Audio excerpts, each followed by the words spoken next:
Hello, ഇന്ന് ഞാൻ വന്നിട്ടുള്ളത് ഒരു അടിപൊളി ബിസ്ക്കറ്റ് പുഡിങ്ങിൻ്റെ റെസിപ്പി ആയിട്ടാണ്. തീ പോലും കത്തിക്കണ്ട കേട്ടോ ഈ പുഡിങ് ഉണ്ടാക്കാൻ. അതുപോലെ ചൈന ഗ്രാസോ ജലാറ്റിനോ കോൺഫ്ലോറോ ഒന്നും വേണ്ട, അത്രക്കും ഈസിയാണ്.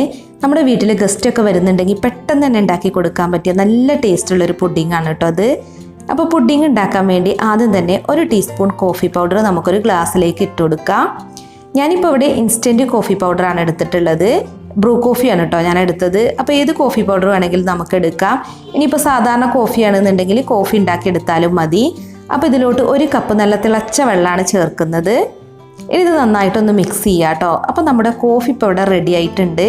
ഇനി നമുക്കിതൊരു സൈഡിലോട്ട് മാറ്റി വെക്കാം. ഇളം ചൂടോട് കൂടിയാണ് നമ്മൾ ഇനി ഇത് എടുക്കേണ്ടത്. ഇനിയിപ്പോൾ പുഡിങ് ഉണ്ടാക്കാൻ അടുത്തതായിട്ട് മെയിനായിട്ട് നമുക്ക് വേണ്ടത് ആറാറൂട്ട് ബിസ്ക്കറ്റാണ് കേട്ടോ. അപ്പോൾ ഞാനിപ്പോൾ വലിയൊരു പാക്കറ്റാണ് ഇവിടെ എടുത്തു വെച്ചിട്ടുള്ളത്. അപ്പോൾ ഈ ഒരു ടൈപ്പിലുള്ള ബിസ്ക്കറ്റാണ് നമുക്ക് പുഡിങ് ഉണ്ടാക്കാൻ വേണ്ടത്. പിന്നെ വേണ്ടത് വിപ്പിംഗ് ക്രീമാണ്. ഞാനിപ്പോൾ ഇവിടെ 1.5 കപ്പ് വിപ്പിംഗ് ക്രീം നല്ലപോലെ ബീറ്റ് ചെയ്ത് ഇവിടെ എടുത്തു വെച്ചിട്ടുണ്ട്. ഇതിലോട്ട് ഫ്ലേവർ ഒന്നും ആഡ് ചെയ്തിട്ടില്ല കേട്ടോ. അപ്പോൾ ഇത് നമുക്ക് മാറ്റി വെക്കാം. ഞാനിപ്പോൾ പുഡിങ് സെറ്റ് ചെയ്തെടുക്കാൻ വേണ്ടിയിട്ട് ഇതുപോലത്തെ ഒരു പുഡിങ് ട്രേ ആണ് എടുത്തിട്ടുള്ളത്. അപ്പോൾ ഈ പുഡിങ് ട്രേൻ്റെ അടിയിൽ കുറച്ച് വിപ്പിംഗ് ക്രീം ഒന്ന് ആക്കി കൊടുക്കുക. നമ്മൾ ബിസ്ക്കറ്റൊക്കെ വെക്കുമ്പോൾ നീങ്ങി പോവാതിരിക്കാൻ വേണ്ടിയിട്ടാണ് കേട്ടോ. പിന്നെ നമ്മൾ റെഡിയാക്കി വെച്ചിട്ടുള്ള കോഫിയിൽ നമ്മൾ ഈ ബിസ്ക്കറ്റ് 1 സെക്കൻഡൊക്കെ ഒന്ന് മുക്കിയിട്ട് ഇതിലേക്ക് വെച്ച് കൊടുക്കുക. കൂടുതൽ സമയം വെക്കണ്ട, ജസ്റ്റ് 1 സെക്കൻഡ് ഒന്ന് മുക്കിയെടുത്താൽ മതി. അപ്പോൾ നമ്മുടെ ഈ പുഡിങ് ട്രേൻ്റെ അതേ ഷേപ്പിൽ ബിസ്ക്കറ്റ് നിരത്തി വെച്ച് കൊടുക്കുക. ഗ്യാപ്പുള്ള ഭാഗത്ത് ബിസ്ക്കറ്റ് പൊട്ടിച്ചിട്ട് ഇതുപോലെ വെച്ച് കൊടുത്താൽ മതി. അപ്പോൾ നമ്മൾ 1 ലെയർ ബിസ്ക്കറ്റ് വെച്ചിട്ടുണ്ട്. ഇനി നമുക്ക് ഇതിൻ്റെ മുകളിൽ കുറച്ച് വിപ്പിംഗ് ക്രീം ഒന്ന് ആക്കി കൊടുക്കുക. നല്ല തിക്കായിട്ടൊന്നും ചെയ്യേണ്ട, ജസ്റ്റ് ഒരു തിന്നായിട്ട് 1 സെക്കൻഡ് ലെയർ എന്ന രീതിയിൽ വിപ്പിംഗ് ക്രീം ആക്കി കൊടുക്കുക. ഇനിയിപ്പോൾ നമ്മൾ 2 ലെയർ ബിസ്ക്കറ്റ് കൊണ്ടാണ് പുഡിങ് ഉണ്ടാക്കുന്നത് വെച്ചാൽ വിപ്പിംഗ് ക്രീം നല്ല കട്ടിക്ക് തന്നെ ആക്കി കൊടുക്കണം കേട്ടോ. ഞാനിപ്പോൾ ഒരു 4-5 ലെയറൊക്കെ ചെയ്യുന്നുണ്ട്, അതുകൊണ്ട് നല്ല കട്ടിയിലൊന്നും അടിയിലൊന്നും ആക്കി കൊടുക്കുന്നില്ല. മുകളിൽ മാത്രമാണ് നല്ല കട്ടിക്ക് വിപ്പിംഗ് ക്രീം ആക്കി കൊടുക്കുന്നത്. പിന്നെ നമുക്ക് പുഡിങ് ഉണ്ടാക്കാൻ ഇതുപോലത്തെ ട്രേ ഒന്നും വേണമെന്നില്ല കേട്ടോ. സാധാരണ ഒരു പ്ലേറ്റിലും നമുക്ക് പുഡിങ് ഉണ്ടാക്കിയെടുക്കാം. പിന്നെ ഞാനിപ്പോൾ വലിയ പാക്കറ്റ് ബിസ്ക്കറ്റ് എടുത്തുകൊണ്ട് ആ ബിസ്ക്കറ്റ് തീരുന്ന വരെ പുഡിങ് ഉണ്ടാക്കിയിട്ടുണ്ട് കേട്ടോ. ബിസ്ക്കറ്റ് പുഡിങ്ങൊക്കെ കുട്ടികൾക്ക് നല്ല ഇഷ്ടമാണ്, അതുകൊണ്ട് ഞാൻ ഉണ്ടാക്കുമ്പോൾ വലിയൊരു പാക്കറ്റ് വാങ്ങിയിട്ട് തന്നെയാണ് ഉണ്ടാക്കാറുള്ളത്.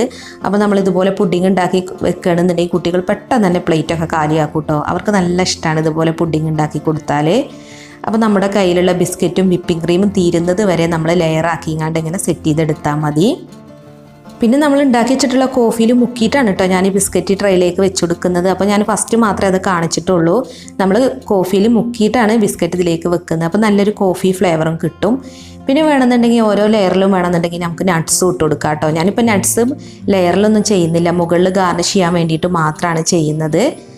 അപ്പോൾ നമുക്കൊരു ചെറിയ പാക്കറ്റ് ബിസ്ക്കറ്റ് വെച്ചിട്ട് ഇതുപോലെ തന്നെ പുഡിങ് ഉണ്ടാക്കാം, പ്രശ്നമൊന്നുമില്ല. അപ്പോൾ ഞാനിപ്പോൾ ലാസ്റ്റത്തെ ലെയർ ബിസ്ക്കറ്റാണ് കേട്ടോ ഇപ്പോൾ വെച്ച് കൊടുക്കുന്നത്. അപ്പോൾ കോഫി പൗഡറിൽ മുക്കിയിട്ട് തന്നെയാണ് ഞാൻ ലാസ്റ്റത്തെ ലെയർ ബിസ്ക്കറ്റും വെച്ചിട്ടുള്ളത്. ഇനി ഇതിൻ്റെ മുകളിൽ ബാക്കിയുള്ള വിപ്പിംഗ് ക്രീമൊക്കെ ആക്കി കൊടുക്കുക. നല്ല കട്ടിക്ക് തന്നെയാണ് ഞാൻ ചെയ്തിട്ടുള്ളത്. പിന്നെ പുഡിങ് ഗാർണിഷ് ചെയ്യാൻ വേണ്ടിയിട്ട് കുറച്ച് ബദാമും പിസ്തയും ക്രഷ് ചെയ്തെടുത്തിട്ടുണ്ട്.